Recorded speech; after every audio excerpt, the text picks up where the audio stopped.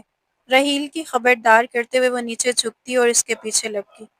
Hotel سے کچھ دور برف سے ڈھکے میدان میں وہ دونوں ایک دوسرے کے پیچھے بھاگتے، کہکے لگاتے اور نہ چاہتے ہوئے بھی قریب ہوتے جا رہے تھے۔ ان کے کہکے گونج رہے تھے۔ رحیل، رک جاؤ، عنایا نے ہنستے ہوئے پکارا۔ تیز قدموں سے بھاگتے ہوئے اس کا پاؤں پھسلا اور وہ سیدھا رحیل کے ساتھ زمین پر جا گری۔ دونوں کی چیخ بے ساختہ تھی، ڈھلوان ہونے کی وجہ سے وہ نیچے کی جانب گرتے چلے گئے۔ رحیل نے مشکل سے اس کے وجود کو اپنے حصار میں لے لیا، چوٹ سے بچانے کے لیے اپنے سینے سے لگایا۔ عنایا اس کے سینے میں منہ چھپائے مسلسل چیخ رہی تھی۔ ڈھلوان ختم ہوتے ہی وہ زمین پر تھا اور اس کے اوپر چیختی عنایا، بس کرو یار، کتنا چیختی ہو تم؟ رحیل نے اس کی پشت پر ہاتھ پھیرتے ہوئے شرارت سے کہا۔ عنایا نے خاموش ہو کر اس کے سینے سے سر اٹھایا اور جھٹک کر اس کی جانب دیکھا۔ پھولی ہوئی سانسیں لیے اس نے شوق نظروں سے رحیل کو دیکھا۔ ہم بچ کے رحیل، عنایا نے خوف زدہ آوازوں میں کہا۔ رحیل کی آنکھوں کا رنگ بدل گیا۔ وہ اس کے نقوش کو بغور دیکھ رہا تھا، جیسے کسی طلسم میں جکڑا ہو گیا ہو۔ اس کی تیکھی ناک سردی سے سرخ تھی، یاقوتی لب کپ کپا رہے تھے اور ہلکی سبز آنکھوں میں نمکین پانی ہچکولے لے رہا تھا۔ ہاں، ہم بچ گئے عنایا، اس نے ایک نظر عنایا پر ڈالتے ہوئے گمبھیر لہجے میں کہا، ہاتھ آگے بڑھا کر اس کے چہرے سے بال پیچھے کیے۔ عنایا جو خوفزدہ تھی، اس کی جسارت پر سانسیں روک گئی، لیکن رحیل کی اگلی بے باکی پر دل بھی دھڑکنا بھول گیا۔ رحیل نے سر اٹھا کر اس کے سرخ رخساروں پر گری ہوئی برف اپنے ہونٹوں سے چونی۔ اتنی سردی میں بھی عنایا کی پیشانی پر پسینے کے قطرے تھے۔ اس کا وجود سنسن آ گیا۔ رحیل مدہوش ہو کر اس کے نرم لمس کو محسوس کرتے ہوئے اپنے لب اس کے رخسار پر رکھ گیا۔ عنایا اس کی جسارتوں پر کپ کپا اٹھی، ہاتھ رحیل کے کندھے پر رکھ کر خود سے دور کرنے کی کوشش کی اور اٹھ بیٹھی۔ رخسار تپ رہے تھے، کان کی لویں سرخ ہو چکی تھی۔ رحیل بھی اس کے جھٹکنے پر ہوش میں آیا۔ اندر کہیں اس نے چاہا کہ کوئی پشیمانی یا شرمندگی ملے، لیکن کچھ نہ ملا، بس رگ رگ میں ایک سکون اور مسروریت محسوس ہوئی۔ اس نے عنایا کو دیکھا، جس کی سرخ رنگت اور گھبرایا ہوا انداز اس کے دل میں بھونچال سا مچا گیا۔ عنایا، رحیل نے پکارا۔ عنایا اس کی پکار نظر انداز کرتے تیز قدموں سے واپسی کی طرف بھاگی اور راحیل اس کی رفتار دیکھ کر فکر میں اس کے پیچھے لپکا تاکہ کہیں وہ پھسل نہ جائے۔ عنایا وہ عنایا کو آوازیں دے رہا تھا لیکن وہ رکنے کی بجائے تیزی سے آگے بڑھ رہی تھی۔ ابھی جو کچھ ہوا تھا، عنایا اپنی بدلتی حالت کے سبب پریشان ہو اٹھی تھی۔ اس شخص کا لمس اسے ناگوار نہیں لگ رہا تھا بلکہ وہ کسی غیر مرئی ڈور کی مانند اس کی جانب کھینچتی جا رہی تھی۔ شاید یہ ڈور نکاح جیسے پاک اور خوبصورت بندھن کی تھی جو ان دونوں کو ایک دوسرے کی جانب کھینچ رہی تھی۔ عنایا نے بنا اس کی پکاروں پر کان دھرے بے دہانی میں آگے بڑھتی گئی جب وہ کسی کے مضبوط سینے سے ٹکرائی۔ زمین بوس ہونے سے پہلے دو مضبوط بازوؤں نے اسے سنبھال لیا تھا۔ عنایا نے ایک نظر زمین کو دیکھا، پھر حیرت سے اس کی جانب دیکھا جس نے اسے تھام رکھا تھا۔ بلیک ڈنر سوٹ میں ملبوس بالوں کو جل سے سیٹ کیے لبوں پر مسکان لیے وہ اس کی طرف دیکھ رہا تھا اور سیاہ آنکھوں میں ایک خاص چمک تھی۔ ٹھیک ہیں آپ؟ دلاور نے اسے سیدھا کرتے ہوئے پوچھا۔ جی شکریہ آپ کا۔ عنایا نے گہرا سانس فضا میں چھوڑتے مسکراتے ہوئے شکریہ ادا کیا جسے دلاور نے سر خم کرتے قبول کیا۔ اگر میں غلط نہیں ہوں تو آپ عامر انٹرپرائزز کی اونر ہیں؟ دلاور نے اس کے حسین چہرے کی جانب دیکھ کر اندازہ لگایا۔ عنایا نے گہری مسکان کے ساتھ اس کے اندازے کی تصدیق کی۔ جی میں عنایا عامر ہوں۔ عنایا نے اپنا تعارف کروایا۔ میرا اندازہ درست تھا۔ عنایا عامر میں دلاور خان ہوں، شاید آپ کو اب یاد آیا ہوں۔ دلاور کے لبوں پر مسکراہٹ جم گئی اور اس نے ہاتھ آگے بڑھایا۔ عنایا نے چونکتے ہوئے اس کی جانب دیکھا۔ آئی ایم سوری، میں آپ کو پہچان نہیں پائی۔ کیسے ہیں آپ مسٹر دلاور؟ عنایا نے ہاتھ ملاتے ہوئے اس کا حال دریافت کیا۔ دلاور خان اور اس کی کمپنی کے درمیان کچھ دنوں میں ایک ڈیل طے پائی تھی۔ وہ چند دنوں میں ملاقات کے لیے گئے تھے لیکن شاید قسمت میں ان کی ملاقات اس طرح لکھی تھی۔ ہوٹل کے دروازے پر کھڑا راحیل مٹھیاں بھینچ کر یہ منظر دیکھ رہا تھا۔ اس منظر کو دیکھتے ہوئے اس کے وجود میں چونٹیاں سی رینگنے لگی۔ عنایا کا اس شخص سے بات کرنا، اس کے ہاتھ ملا دینا، سب کچھ راحیل کو ناگوار گزرا۔ دانت پر دانت چبانے کے بعد وہ تیز قدموں سے آگے بڑھا۔ میں ٹھیک ہوں، آپ یہاں کیا کر رہی ہیں؟ کسی بزنس ڈیل کے لیے آئی ہیں؟ دلاور خان نے مسکراتے ہوئے سوال کیا۔ اسی پل راحیل عنایا کے پہلو میں کھڑا ہوا۔ عنایا نے ایک نظر راحیل کی طرف ڈالی جس کی نظریں اس کے ہاتھ پر جم گئی تھیں۔ عنایا نے فوری طور پر اپنا ہاتھ دلاور کی گرفت سے آزاد کروایا۔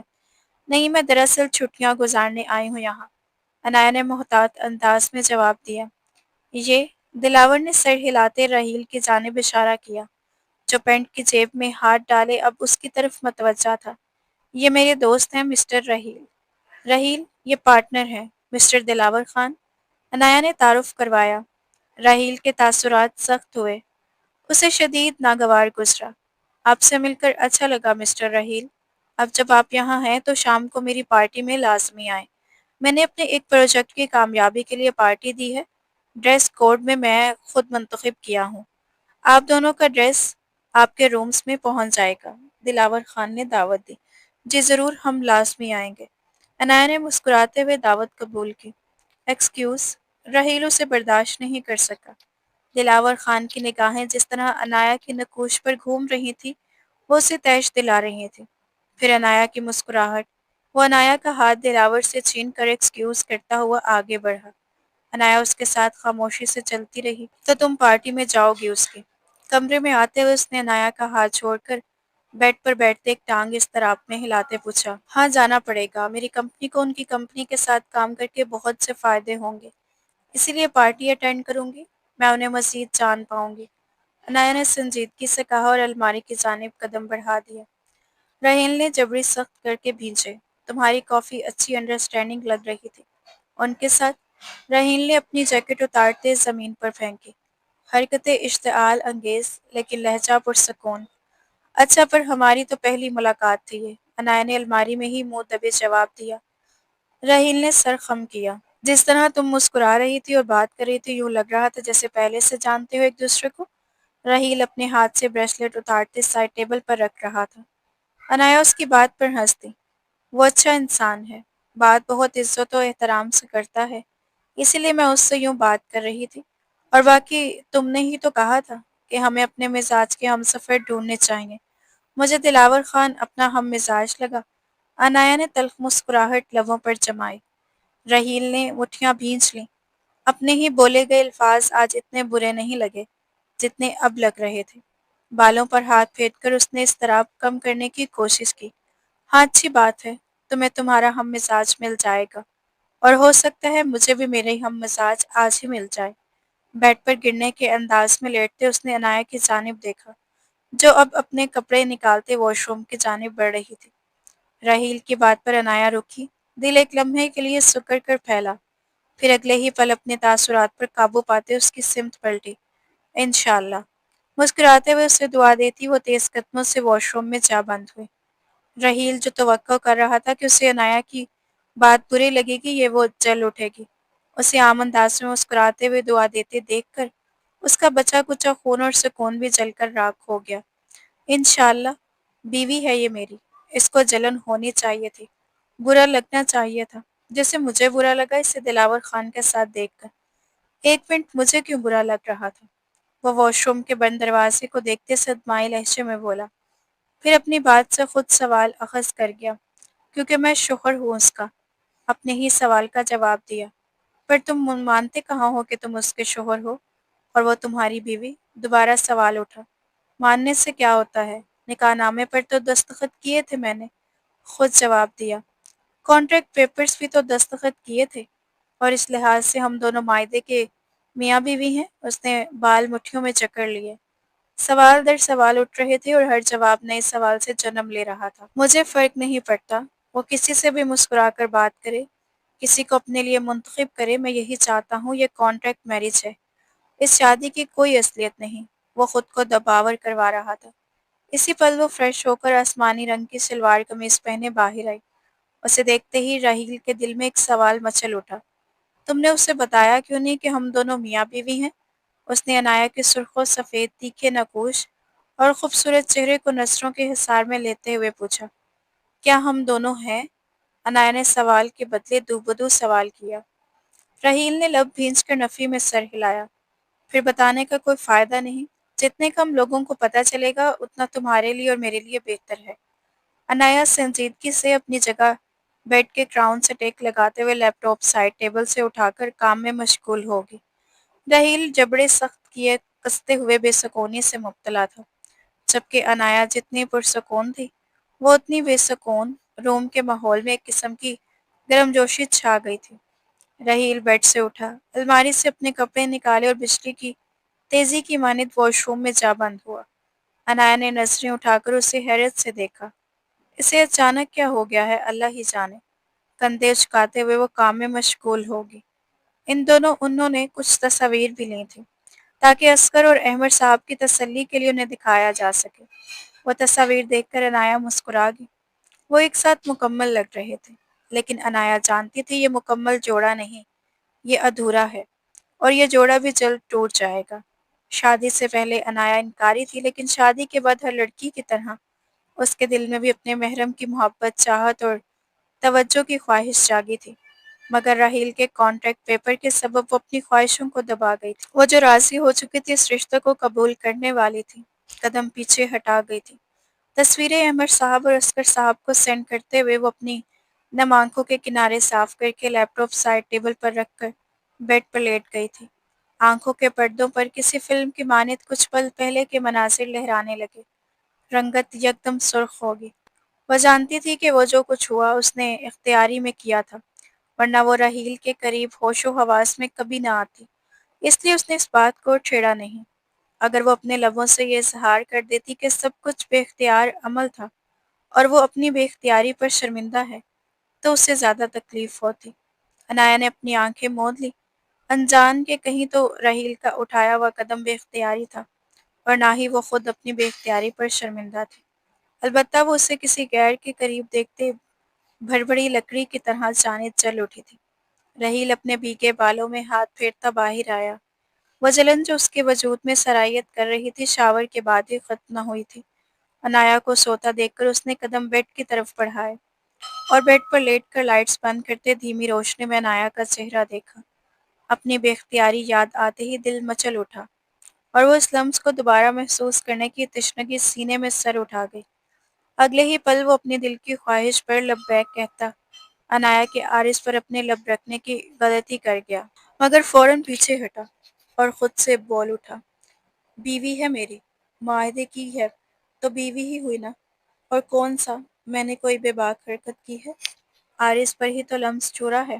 جیسے خود کو تسلی دی ہو، اس نے اپنی آنکھیں موند لی اور چند پل میں نیند نے اسے آغوش میں لے لیا۔ اسی دوران وہ انتہائی ضبط سے سارا منظر دیکھ رہا تھا۔ بوری آنکھوں میں سرخی نے جگہ بنا لی تھی۔ بڑکی کمکموں سے سجے حال میں عنایا دلاور خان کے پاس کھڑی گفتگو کر رہی تھی، اور وہ خود کو بار بار باور کرواتا رہا کہ اسے فرق نہیں پڑتا، مگر اب غلط ثابت ہو چکا تھا، کیونکہ اس سے بہت فرق پڑ رہا تھا۔ اس کی رگے رگ میں جلتی ہوئی ہر حس جلن سرایت کر رہی تھی، اور سینے میں آگ کا الاؤ بھڑک اٹھا تھا۔ ہاتھ میں تھاما ہوا گلاس اس کی گرفت میں سخت ہوتا جا رہا تھا، کیونکہ عنایا دلاور کے دیے گئے سرخ گاؤن میں ایک قیامت سے برپا کر رہی تھی۔ راحیل کی نظر اس پر سے ہٹنے کو تیار نہ تھی، اور جب دلاور کی نظریں اس کے چہرے پر جم گئیں تو پورا بدن جھلس اٹھا تھا۔ دلاور نے عنایا کو ڈانس کی پیشکش کی اور وہ قبول کر گئی تھی۔ اس جھٹکے نے راحیل کے ضبط کی تاریں ہلا دی تھی۔ دلاور کے قریب ہوتے ہی راحیل پاگل پن میں لپکا، گلاس شیشے کو پھینکتے وہ بے قابو ہو کر اس کی طرف بڑھا اور ٹکراتے ہوئے چلا اٹھا۔ "Stay away from my wife. Just stay away." اس کے مکوں نے دلاور کو لڑکھڑا کر زمین پر پہنچا دیا۔ عنایا حیرت سے راحیل کے بھڑکتے انداز کو دیکھتی رہ گئی۔ "اور راحیل، یہ کیا کر دیا؟ تم پاگل ہو مسٹر دلاور!" کہہ کر دلاور کی طرف ہاتھ بڑھا رہی تھی کہ راحیل نے اس ہاتھ کو پکڑ کر اس کے اپنے بازو میں اٹھا لیا۔ "ہاں، ہو گیا ہوں پاگل۔ تم نے کیا مجھے پاگل سمجھو؟ مگر خاموش، بالکل آواز نہ نکلو تمہاری، ورنہ خدا کی قسم میں اس شخص کی جان سے مار ڈالوں گا." اس کے لبوں پر سرد لہجہ رکھتے ہوئے اس کی طرف بڑھا اور وارن کر گیا۔ عنایا بے یقینی سے اسے دیکھتی رہی۔ راحیل لمبے سانس پھڑتا ہوا اس لیے کمرے میں آیا، دروازہ بند کیا اور بیڈ پر اسے پٹخ دیا۔ عنایا نے درد سے سسکتی پھٹتے ہوئے اسے دیکھا، جو اس کے اطراف میں ہاتھ رکھے ہر افراد کی راہ بند کر رہا تھا، اور خونے اشام نگاہوں سے اس پر نظر جمائے کھڑا تھا۔ "تم جانتی ہو، تمہارے بدن پر یہ لباس مجھے کانٹوں کی طرح چبھ رہا تھا۔ تمہارا اس شخص کے ساتھ مسکرا کر بات کرنا میرے سینے میں آگ بھڑکا گیا تھا، اور اس شخص کا تمہیں چھونا میرے پورے بدن میں آگ لگا گیا تھا." اس کے چہرے پر جھکتے ہوئے وہ دھاڑا، "راحیل، تمہیں اس سے کوئی فرق نہیں پڑنا چاہیے۔ ہم دونوں کے درمیان ایسے رشتے کی نوعیت نہیں کہ تم مجھے کسی اور کے ساتھ دیکھ کر یوں بھڑک جاؤ." عنایا تھوک نگلتے ہوئے بولی، "کس نوعیت کا رشتہ ہے ہمارے درمیان؟ تم میری بیوی ہو اور میں تمہارا شوہر." راحیل نے جواب دیا، اور اس جواب پر مزید بھڑکتے ہوئے بیڈ پر ہاتھ مار کر چیخا، "کانٹریکٹ کے لیے میاں بیوی ہیں ہم!" عنایا اس کے بے قابو ہونے کے انداز کو دیکھ کر چیخی، "میں نہیں مانتی، میں اس کانٹریکٹ کو نہیں مانتی۔ بس اب میں یہ جانتی ہوں کہ تم میری بیوی ہو اور میں تمہارا شوہر." اس کی ماتھے کی گردن کی رگیں پھول کر نمایاں تھی، جس سے اس کے اشتعال کا پتہ چل رہا تھا۔ عنایا، جس کی آنکھیں نم ہو چکی تھی، اس کے اس انداز کو دیکھ کر ساکت ہو گئی، سانس لینا بھول گئی۔ روحیل اس کی نم آنکھوں میں دیکھ کر اپنا ماتھا اس کے ماتھے سے ٹکا گیا۔ گرم سانسیں عنایا کے چہرے پر پڑتی محسوس ہوئیں، اور اس قربت نے اس کے دل کو پسلیوں سے سر توڑنے کی دھڑکن دے دی۔ "میں نہیں دیکھ سکتا یار، تمہیں کسی اور کے ساتھ برداشت نہیں کر سکتا۔ جب چند پلوں کے لیے برداشت نہیں کر سکتا، تمہیں کسی اور کے شخص کے نزدیک دیکھنا کیسے برداشت کروں گا؟ میں جتنا بھی خود کو باور کرواؤں کہ مجھے فرق نہیں پڑتا، مجھے فرق پڑتا ہے تمہاری خوشی میں۔ میں خوش ہوں، تمہارے نزدیک میں سکون محسوس کرتا ہوں، تمہاری جانب کھینچا چلا جا رہا ہوں۔ تمہیں آزاد نہیں کر سکتا، نہ تمہارے بغیر جی سکتا ہوں." اس نے اپنے ماتھے سے ماتھا جوڑتے ہوئے گمبھیر لہجے میں اعتراف کیا، اور عنایا دم سادے اس اعتراف کو سنتی رہی۔ "میں سوچتا تھا کہ تم میرے لیے نہیں بنے، لیکن میں غلط تھا۔ تم میری ہی ہو، فقط میرے لیے، اور میں تمہارے لیے." راحیل کے لب اس کے ماتھے پر سبت ہوئے اور وہاں سے اس کے ہر نکوش پر لمس چھوڑتے چلے گئے۔ "راحیل!" عنایا نے سانسیں بحال کرتے ہوئے اس کے سینے پر ہاتھ رکھے، اسے دور کرنے کی کوشش کی۔ "میں تم سے دوری نہیں بناؤں گا عنایا، میں اب تم سے دور نہیں رہ سکتا۔ بہتر ہے مزاحمت مت کرو." راحیل نے سرد لہجے میں آنکھوں میں گاڑ کر کہا۔ عنایا نے شکوہ بھرے نظروں سے اسے دیکھا۔ "میری مرضی شامل ہوگی تو ہی تمہیں اپنے قریب آنے دوں گی، ورنہ نہیں مسٹر رحیل۔ میں کمزور لڑکیوں میں سے نہیں جسے تم جب چاہو اپنی قربت سے نواز کر اپنا بنا لو۔ تم جانتے ہو میں راضی ہو گئی تھی دادو کی بات پر، تم سے رشتہ نبھانے کے لیے، لیکن تم نے ہمارے درمیان اس کانٹریکٹ کو لے آئے تھے۔ اس کے بعد بھی تمہارا دل نہیں بھرا، اور تم نے مجھ سے وہ غلیظ لفظ کہہ دیے کہ میں اپنے ہم مزاج سفر کو ڈھونڈ لوں۔ کوئی شوہر اپنی بیوی کو ایسے کیسے کہہ سکتا ہے؟ وہ اپنے سینے پر دباؤ ڈال کر انایا کو خود سے دور کرنے کی کوشش کرتی چیخی، اور راحیل لب بھینچ کر اس کے شکوے سنے۔ بے وقوف تھا میں یار، غلطی ہوگی مجھ سے، معاف کر دو۔ رحیل نے اس کے ہاتھوں کو مضبوطی سے تھام کر بیڈ سے لگاتے ہوئے کہا، واقعی تم بے وقوف ہی ہو۔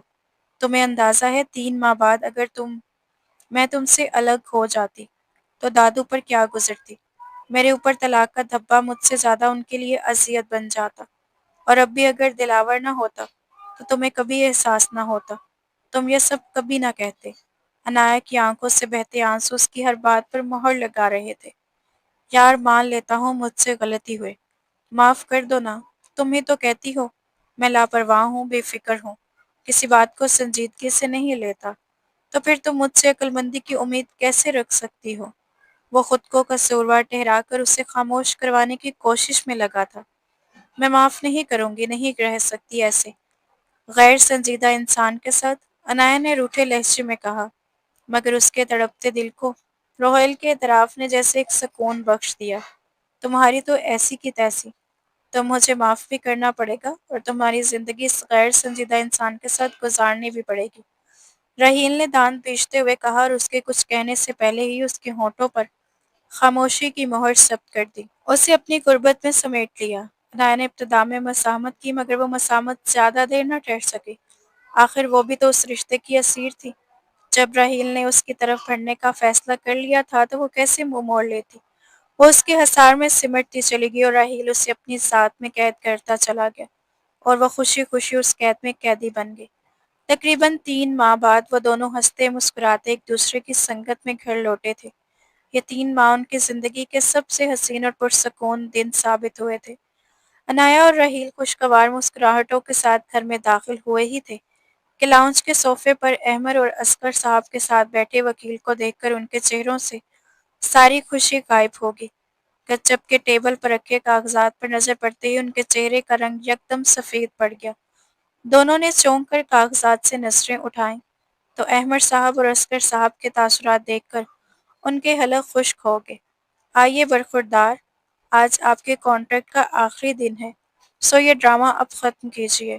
احمد صاحب نے طنزیہ لہجے میں ان کے ہاتھوں کی طرف اشارہ کرتے ہوئے کہا، ہمیں تم سے ایسی امید نہیں تھی انایا، میرے دل کو گہرا دھچکا لگا ہے۔ میں سمجھتا تھا میری پوتی اپنی زندگی میں خوش ہے، مگر یہاں تو… اصغر صاحب کی آواز رند گئی تھی۔ یہ جملہ مکمل نہ کر پائے۔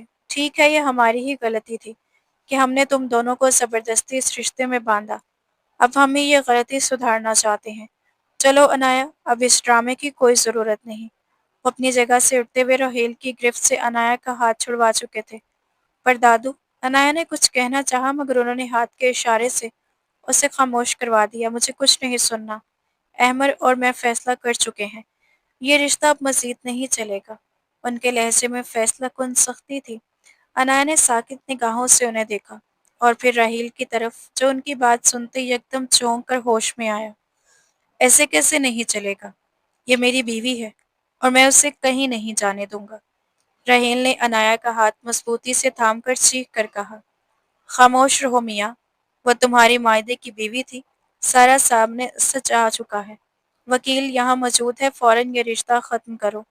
احمد صاحب غصے سے دھاڑے، ان کی بات راحیل پر بجلی کی طرح گری، جبکہ انایا کو لگا جیسے سب کچھ اس کے گرد گھومنے لگا ہو۔ اس کے حواس ساتھ چھوڑنے لگے۔ میں نہیں ختم کروں گا یہ رشتہ، یہ میری بیوی ہے۔ ہاں، مانتا ہوں کہ کانٹریکٹ والی غلطی مجھ سے ہوئی، مگر اب میں اپنی غلطی سدھار چکا ہوں۔ نہ میں اسے جانے دوں گا، نہ ہی کوئی رشتہ ختم ہوگا۔ راحیل کے لہجے میں ضد اور شدت دونوں شامل تھی۔ احمد اور اصغر صاحب نے تیوری چڑھاتے ہوئے اسے دیکھا۔ طلاق تو ہو چکی ہے تمہاری۔ وکیل صاحب کا کہنا ہے کہ مادہ ختم ہوتے ہی تم دونوں میاں بیوی نہیں رہے۔ احمد صاحب نے آخری وار کیا۔ یہ جملہ انایا کے دل پر کاری ضرب بن کر لگا۔ اس کی آنکھوں کے سامنے اندھیرا چھا گیا اور وہ بے ہوش ہو کر گرنے لگی، مگر راہیل نے جھٹ سے اسے تھام کر صوفے پر لٹایا۔ دادا یہ کیا مذاق ہے؟ کوئی طلاق نہیں ہوئی، ایسی کوئی بات معاہدے میں لکھی ہی نہیں تھی اور نہ ہی میں مانتا ہوں ایسی کوئی بات۔ میں عنایت سے محبت کرتا ہوں، وہ مجھ سے کرتی ہے۔ راہیل کی آواز کمرے میں گونج اٹھی۔ تو پہلے بتانا تھا نا ہمیں، اب بیٹھے کیا دیکھ رہے ہو؟ ڈاکٹر کو فون کرو فوراً۔ احمد صاحب غصے میں دھاڑے۔ راہیل نے جلدی سے ڈاکٹر کو فون کیا، جبکہ اصغر صاحب فکر مند نظروں سے عنایہ کو دیکھ رہے تھے۔ اس لڑکے کے ساتھ کوئی رہے اور خوش و حواس برقرار رکھے، ایسا تو ممکن ہی نہیں۔ میں خود 2 دل کے دورے سہ چکا ہوں۔ احمد صاحب طنز سے بولے۔ راہیل ان کی باتوں کا کیا جواب دیتا؟ اس کے لیے تو عنایہ کی بے ہوشی ہی جان لیوا لمحہ تھی۔ ڈاکٹر کے آنے پر وہ اسے اٹھا کر کمرے میں لے گیا۔ کچھ دیر کے صبر آزما انتظار کے بعد جب ڈاکٹر نے خبر دی تو وہ تینوں خوشی سے بے خود ہو گئے۔ وہ ایک دوسرے سے آگے بڑھتے کمرے میں داخل ہوئے۔ عنایہ جاگ چکی تھی۔ اس کی آنکھوں میں آنسو تھے مگر چہرے پر نرمی تھی۔ وہ ایک طرف خوش تھی، دوسری طرف دادو اور احمد صاحب کی ناراضگی کا خیال اسے رلا گیا۔ دادو میں تو راضی تھی اس رشتے کو قبول کرنے کے لیے۔ کانٹریکٹ والا معاملہ راہیل کا تھا، میری غلطی نہیں تھی۔ ہماری طلاق نہیں ہوئی دادو، وہ روتے ہوئے اپنی صفائی پیش کر رہی تھی۔ اصغر صاحب اور احمد صاحب تڑپ کر اس کے پاس آئے اور اسے گلے سے لگا لیا۔ وضاحت کی ضرورت نہیں بیٹا، یہ شخص تو ہے ہی نکما۔ ہم جانتے ہیں تم دونوں کے درمیان کوئی علیحدگی نہیں ہوئی۔ احمد صاحب نے راہیل کو چڑھاتے ہوئے کہا۔ نہیں، اتنے برے بھی نہیں ہیں۔ عنایہ نے فوراً شوہر کا دفاع کیا تو دونوں بزرگ ہنس دیے۔ راہیل بھی مسکرا کر اس کی جانب دیکھنے لگا، بالوں میں ہاتھ پھیرتا اس کی ہنسی میں ہنسی ملا گئی تھی۔